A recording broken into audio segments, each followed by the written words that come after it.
What would you do if everyone who entered your beautiful home ran away screaming, but you didn't know why? Hello, wonderful friends. If you're enjoying the story, please like this video, share it with someone who loves mysteries, and subscribe to our channel. We'd also love to know where you're watching from, because we truly love hearing from you. Now, let's dive into Emma's strange and frightening journey. Emma stood in the grand entrance of her mansion, watching another maid rush out the front door with her bags half-packed and tears streaming down her face. That made 7 maids in 3 months. 7 women who had arrived with bright smiles and left with faces full of fear. "Mrs. Thompson, please wait," Emma called out, hurrying down the marble steps in her silk slippers. "Tell me what happened. I can fix whatever is wrong." The maid, a kind woman with gray hair, turned back. Her hands were shaking. "Ma'am, I'm so sorry, but I can't stay in this house another night. There's something very wrong here. Something that watches. Something that whispers." "Whispers? What do you mean?" Mrs. Thompson's eyes filled with fresh tears. "In the nursery, ma'am. I heard a woman crying. But when I opened the door, no one was there. And the mirrors show things that shouldn't be there." She grabbed Emma's hand. "You're a kind lady. Please be careful. This house doesn't want strangers here." Before Emma could ask more questions, Mrs. Thompson climbed into her taxi and disappeared down the long driveway. Emma stood alone, feeling the autumn wind bite through her expensive dress. She looked back at her home, a giant mansion with white columns, crystal windows, and gardens that spread out like a green ocean. It was supposed to be paradise. So why did it feel like a prison?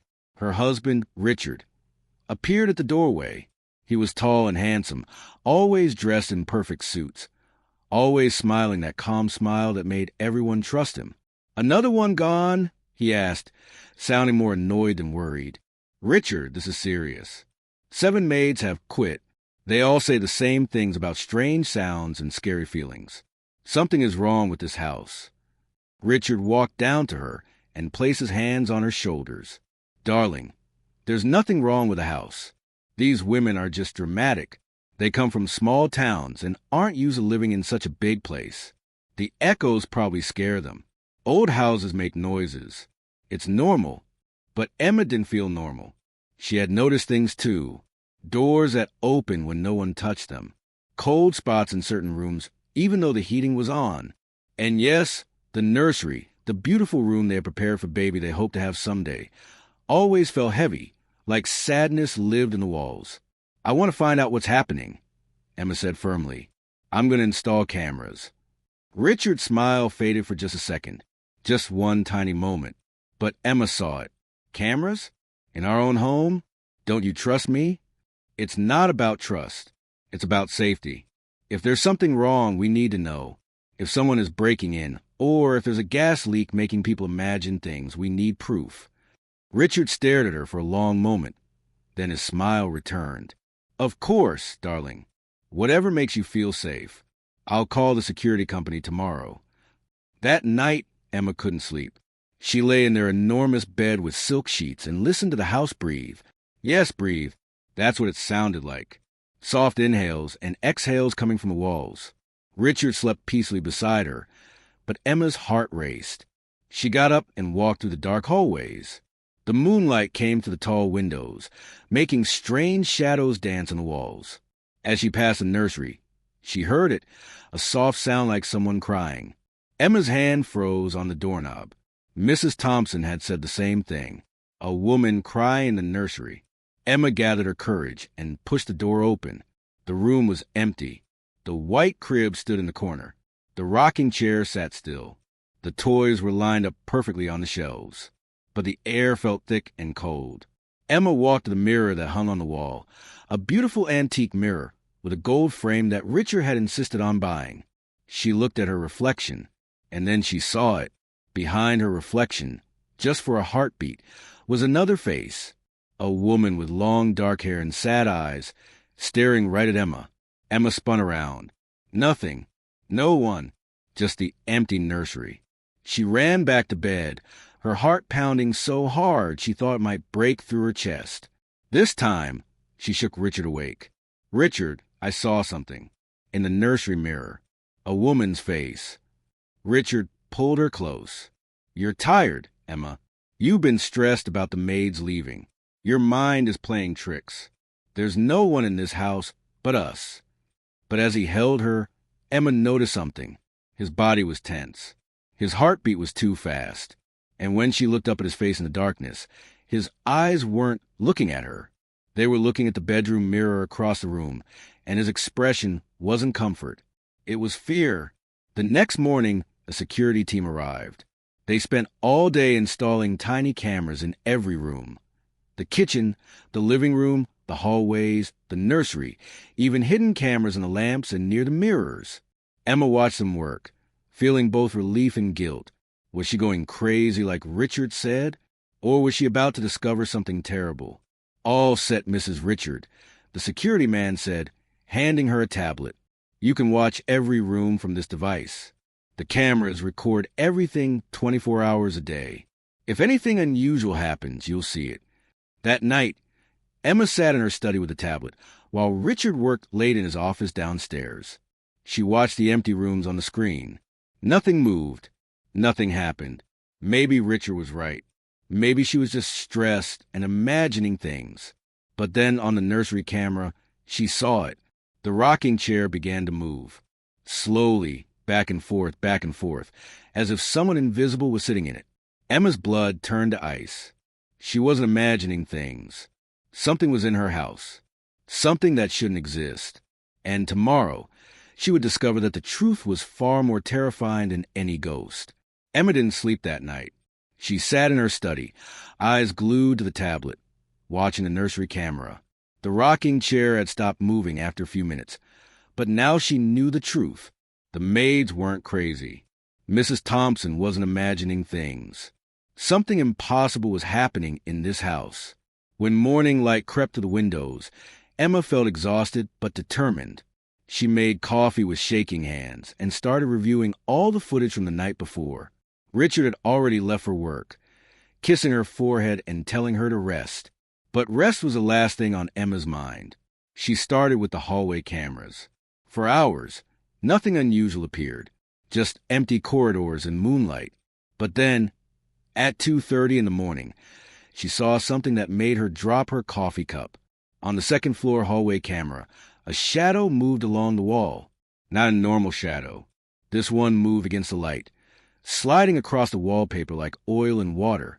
It stopped outside the nursery door, seemed to grow taller, then slipped under the door crack and disappeared inside. Emma's hands trembled as she switched to the nursery camera.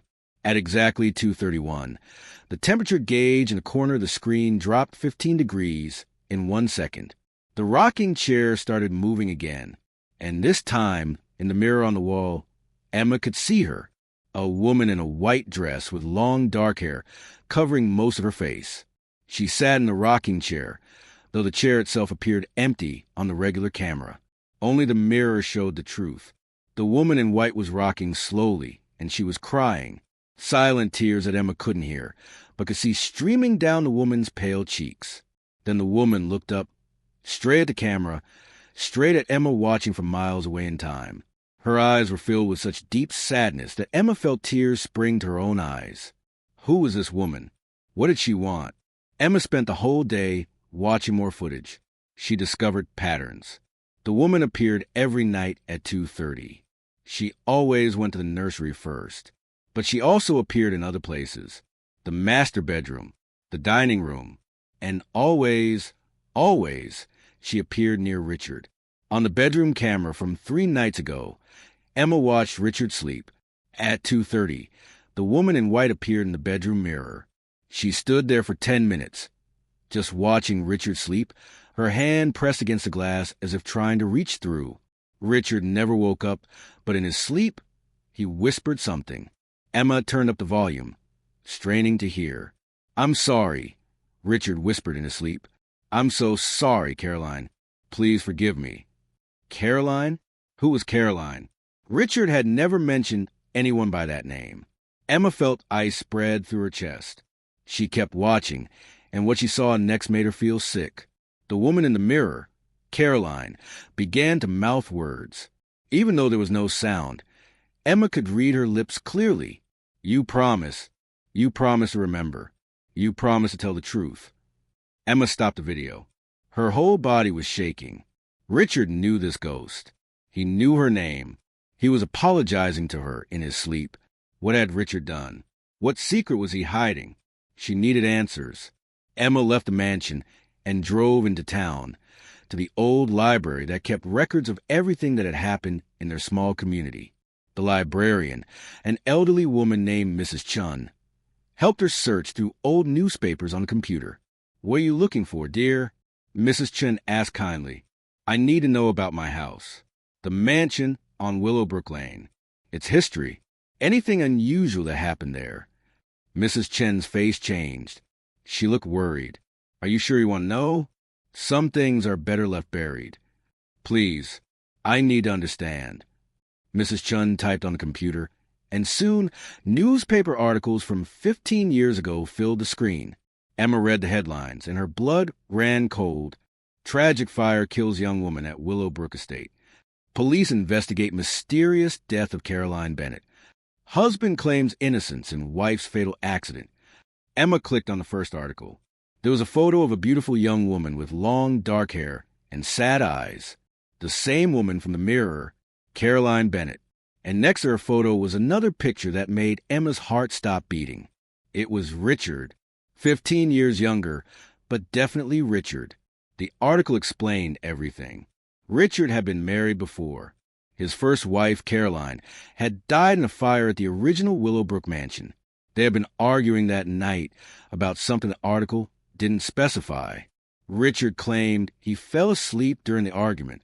When he woke up, the house was burning. He escaped, but Caroline didn't. Her body was found in the nursery, where she had run to save the baby photos and memories stored there. The police investigated Richard, but found no proof of murder. The fire was ruled an accident caused by a knocked-over candle. But the town whispered. People said Richard had wanted to end the marriage. People said Caroline had discovered something terrible about him. People said her death was too convenient. After Caroline died, Richard inherited everything. He tore down the burned mansion and built a new one in its place. The same mansion where Emma now lived. He had rebuilt it on top of Caroline's ashes. Emma drove home in a daze. Everything made sense now. The ghost wasn't random. Caroline was haunting the place where she died, the house built over her grave. And Richard had never told Emma. He had brought her to live in a house cursed by his first wife's death. He had lied about everything. That night, Emma pretended everything was normal. She made dinner. She smiled at Richard. She asked about his day. But inside, she was screaming. When Richard wanted to take a shower, Emma grabbed the tablet and hid in her study. She pulled up the live feeds and watched. At exactly 2:30 in the morning, it happened again. But this time, Caroline didn't just appear in the mirrors. This time, she appeared in the nursery itself. Emma could see her on the regular camera, a pale, glowing figure standing beside the crib they had bought for a baby that didn't exist yet. And then Richard appeared. Emma watched in horror as her husband walked into the nursery in his sleep. His eyes were open but unseeing. He walked straight to the crib and looked down at it. "I'm sorry," he whispered to the empty crib. "I didn't mean for it to happen. I just wanted you to stop. I just wanted peace." Caroline's ghost moved closer to him. She reached out her hand and touched his shoulder.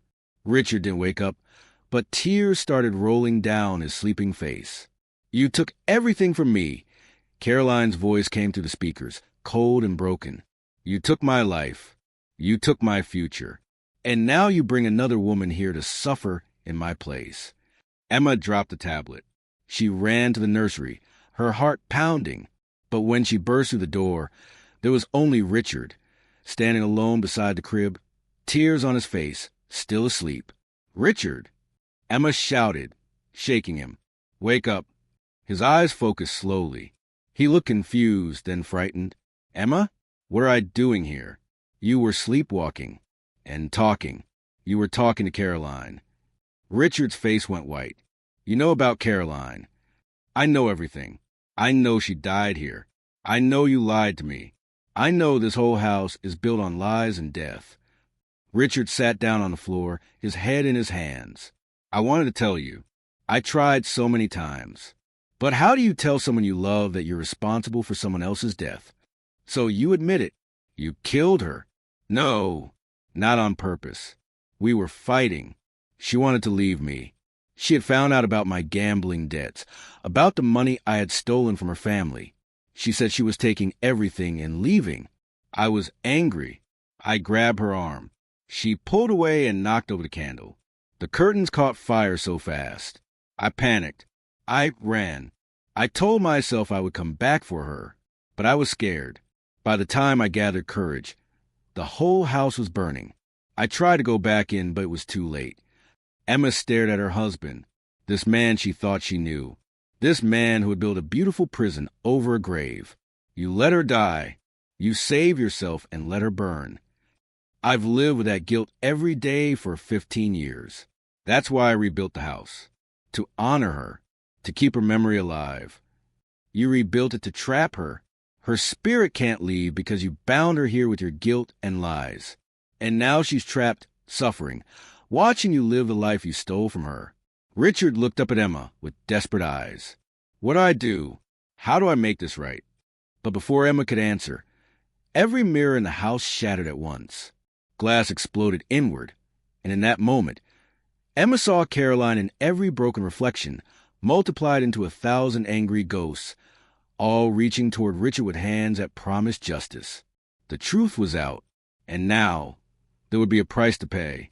If you're still with us on this incredible journey, please take a moment to like this video, share it with friends who love mysterious stories, and subscribe to our channel so you never miss another tale. We also love hearing from you, so comment below and let us know where you're watching from. Your support means the world to us. Now, let's discover how Emma's story ends. Glass covered the floor like deadly snow. Emma and Richard stood frozen in the nursery, surrounded by shattered mirrors and the echo of breaking. The air turned freezing cold, so cold that Emma could see her breath forming white clouds. Every light in the mansion flickered, then died, leaving them in darkness, except for the moonlight streaming through the windows. She's angry, Richard whispered, his voice shaking. I've never felt her this angry before. Her? You mean Caroline? This has happened before. Emma backed toward the door, her feet crunching on broken glass. Not like this. Usually she just watches. She appears in mirrors. She makes sounds. But she's never broken anything. Emma, I think she's been waiting. Waiting for someone to discover the truth. Waiting for someone to make me confess. A cold wind blew through the nursery, even though all the windows were closed. Papers flew off shelves.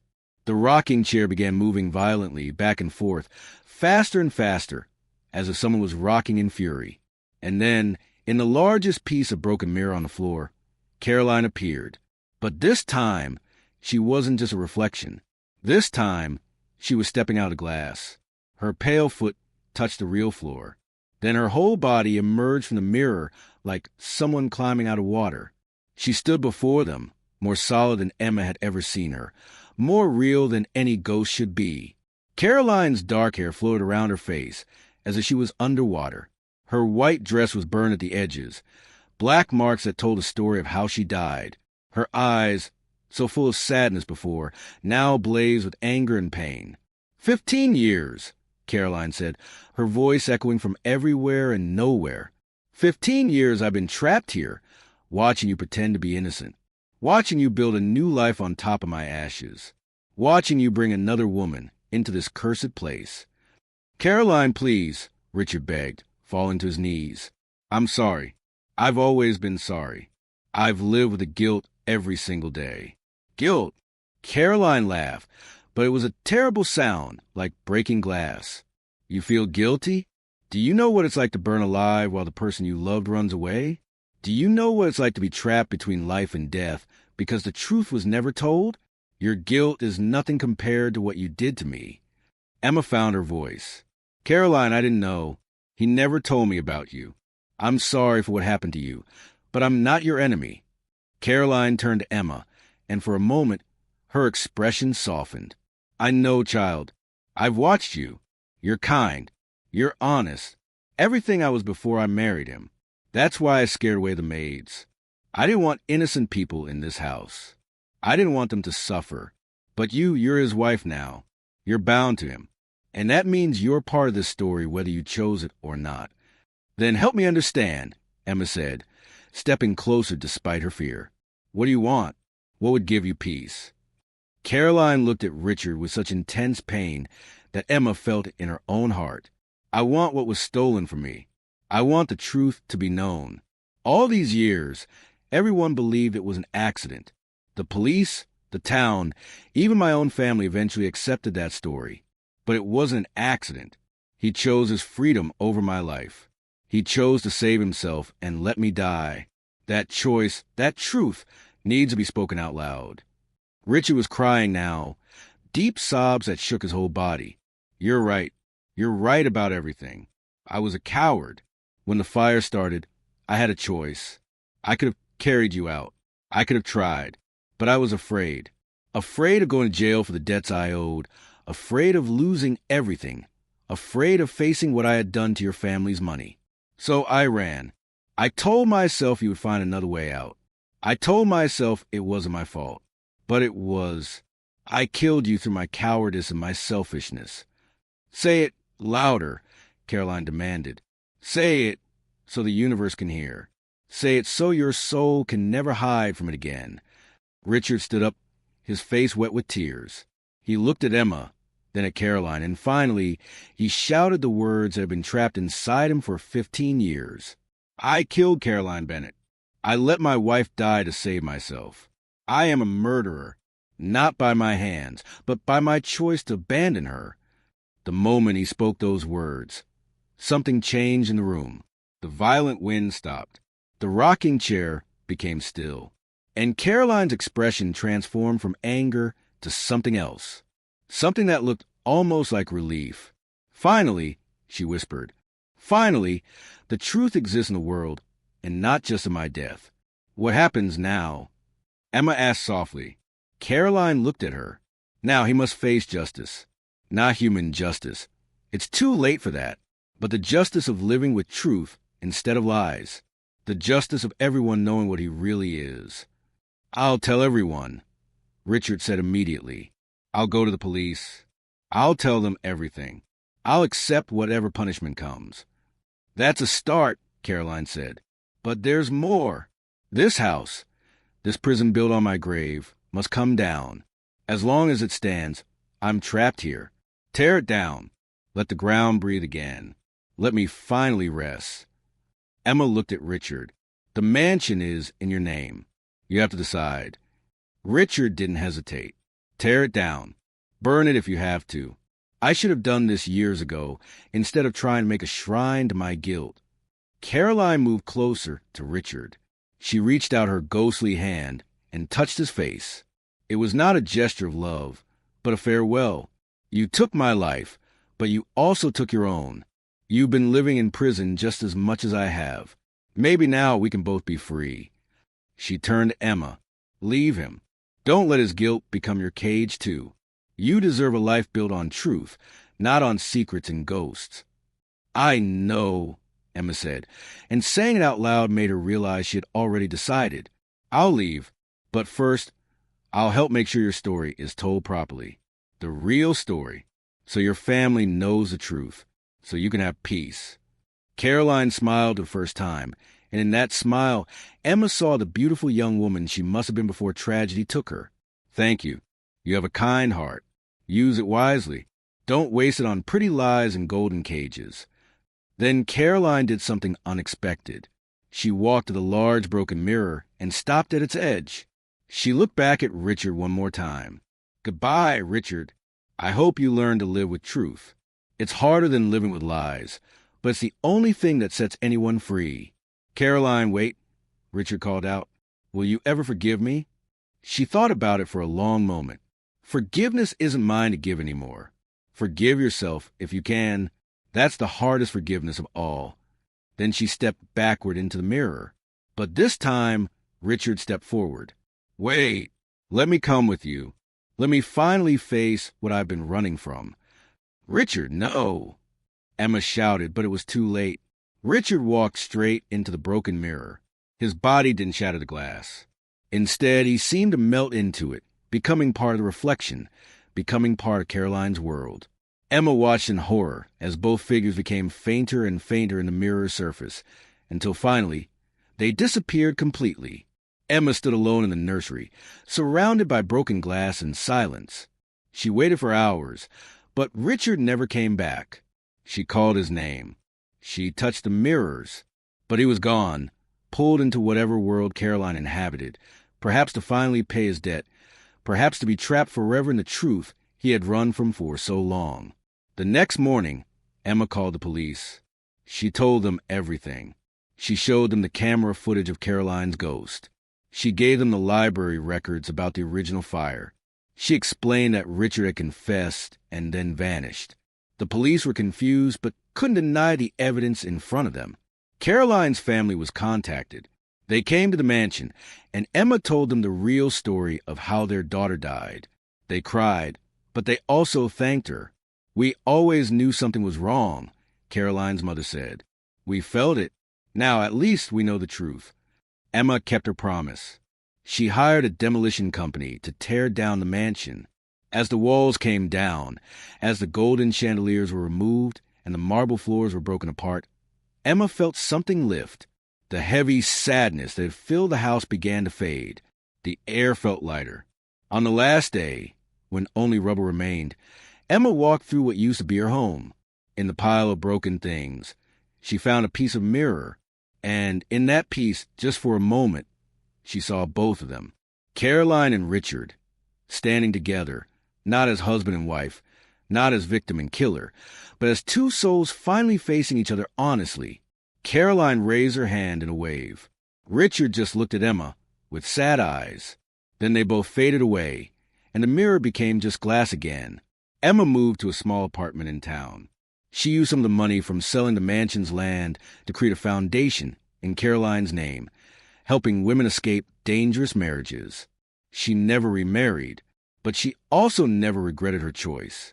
Sometimes, late at night, Emma would look in her bathroom mirror and remember. She remembered that wealth and beauty can hide terrible secrets. She remembered that truth, even painful truth, is better than comfortable lies. She remembered that the most dangerous prisons are the ones we build for ourselves.